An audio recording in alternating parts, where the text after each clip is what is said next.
Hi everyone, it's AJ and welcome back to the channel. Welcome to a new movie review. Today I'm going to be reviewing the new horror comedy movie Black Friday. So let's talk about it.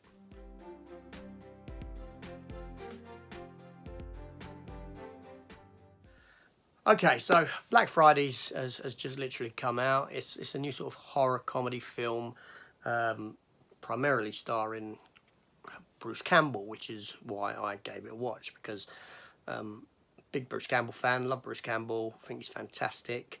So I thought, okay, well, why not? What can go wrong? Bruce Campbell in a new film, brilliant stuff. So this film is directed by a director called Casey Tebow. I can't tell you anything he's done. The film runs at 1 hour 24 minutes. It is a very cheap film. And it stars, obviously, Bruce Campbell in a supporting role. You've got Michael J. White, who played Spawn and been in other action films like Universal Soldier 2, I believe he was in. And he's been in a lot of other stuff. And there's other people in it. There's the father from the new Chucky TV series who plays a character called Logan Wheeler in that. He's in this as like the main star.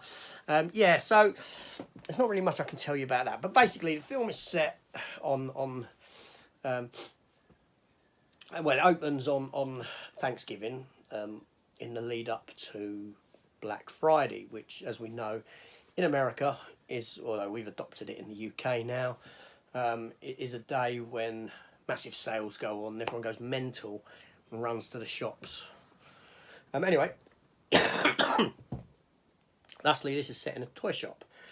And you've got all these disgruntled employees that have come together for like a midnight opening to host Black Friday.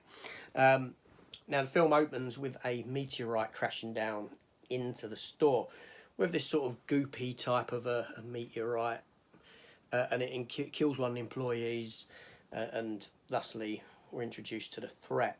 Now, when the store opens, before the store's opening, we're getting introduced to all these different characters.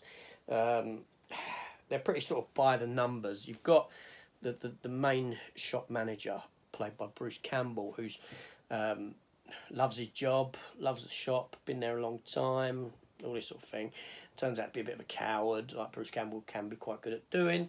You've got the main guy who's split from his wife, and the children have gone to stay with his ex for the evening.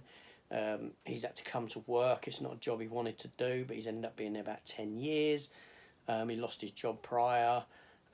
He's kind of the guy there who's trying to be the cool guy in the store, but obviously he's a little past it. You've got an old woman who's worked for centuries there. You've got the type of employee of the month type individual. You've got a young guy who's relatively new to the store, who has a lot of potential but doesn't know his worth for this sort of thing. You got another character, Michael J. White, who's just like the big muscly black guy in it, and you got this other black fella who's like the sort of suck up number two to Bruce Campbell's character, who loves him and does everything he says and this sort of thing. So it's quite a by the numbers written group of people hitting these certain type of what should we say, these ticking these certain boxes to get these variation in character types. Quite sort of by the numbers, very formulaic, shall we say. That's how it feels. So anyway, so as the episode progresses, obviously people have been turned into these murderous alien zombie type things, and they invade the store. They're all coming together. Now this is happening all over America, apparently, this sort of thing. So they're locked in this toy shop. They've got shoppers in there, and the shoppers are trying to build something. And you come to learn that the shoppers are all coming together, but they're sort of forming as this meteorite thing is growing. They're all sort of going into it and joining it, so to speak. And the characters have got to find their way out of the store, fight their way out, and this sort of thing. And, you know, sort of very by the numbers sort of a film. As the film progresses, obviously characters killed off. You got a scene where it becomes very sort of, they're locked in like the in the warehouse area, and you learn a little about surviving members of the cast, or a bit about their background, their characters, and this sort of thing. But it all pretty much adds up to nothing. And then at the end, you have this fight with this massive monster that's like a sort of a kaiju-sized creature. That sort of thing goes on. Now, there's nothing of worth I can tell you about this film. Seriously, it's a wonder I actually managed to get through it. Hour and 24 minutes, it overstays its welcome. That said, primarily my draw for the film was Bruce Campbell, and I like Bruce Campbell, but he was wasted in this film. He was a producer on it, but unfortunately, it's just a very mediocre film. It hasn't got the budget to achieve what it wants to achieve. You know, the effects at the end when you got the massive big creature are, you know, they're not good. They're bad.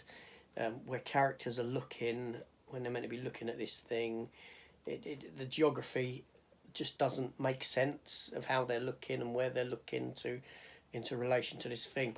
Now, some people might say this is like, you know, the charm of the film. No, it's not. It's a cheap film. It's a cheap, nasty film.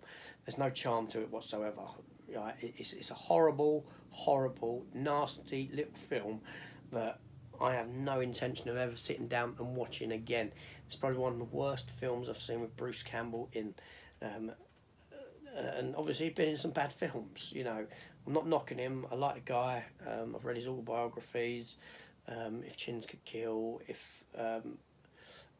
and Let's Make Love the Bruce Campbell Way. I've read both of them 2 books. He's fantastic. He's brilliant. I've done videos on ranking him in my favourite performances of his, but in this it's just an abysmal film. There's nothing of worth in this film at all. That's all I can say to you. Don't even bother with it. You're not going to have a good time with it. It's just, it's terrible. It's terrible. You know, when characters die, you're meant to feel this sort of, there's no emotion to their deaths. There's no concern. Like for argument's sake, when Michael J. White's character gets killed, he gets slapped with this white stuff on his that these aliens spit out their mouth, almost like spiderweb looking thing, and he's like to the other kid, "You better get out of here," sort of thing. "Leave me." And you're like, you haven't even set up that. You know, this just looks like something you can just tear off your hand. Like, you know, there's nothing set up to give you any sense of dread or fear that anything's actually going to happen to him. It's just ludicrous. So yeah, pretty much the film is just a very, very bad film. I can't say anything more about it. I wish I could give something positive, but I can't. Negative film. Crap. Avoid. Anyway, this is AJ. That's the end of that one. Please hit the subscribe button. Check out my other content, all that malarkey. I'll see you on the next one. Take care all, and goodbye.